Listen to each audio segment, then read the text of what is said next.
अब शामिल करते हैं सिंध से। जिला दादू का पसमानदा इलाका काछो दौरे जदीद में भी बुनियादी सहूलियात से महरूम है। काछो के समाजी और पसमानदगी के असबाब के मुतल्लिक़ खैरपुर नाथिनशाह में सेमिनार का इनेकाद किया गया, जिसमें सियासी समाजी शख्सियात समेत वकला और शहरियों की बड़ी तादाद ने शिरकत की।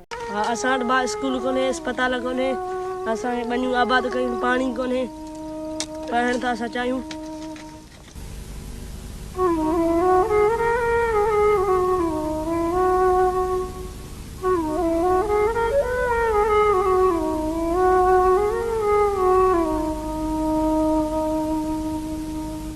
जिला दादू का पसमानदा इलाका काछो दौरे जदीद में भी बुनियादी सहूलियात से महरूम है।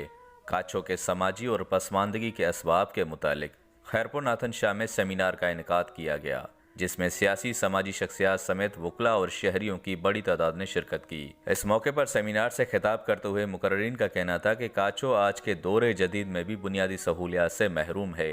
सड़कें टूट फूट का शिकार हैं, बिजली और गैस समेत पीने के साफ पानी की सहूलियात तक मैसर नहीं, जबकि तालीम का निज़ाम भी दरहम बरम है। उनका कहना था कि सेहत की अदम सहूलियात के बायस काछो के मकीन सख्त परेशान हाल हैं। तकरीब के शुरका ने हुकूमती अदम तवज्जुह पर तशवीश का इजहार किया और सिंध सरकार समेत वफाकी हुकूमत से काछो पर नजरसानी का मुतालबा किया।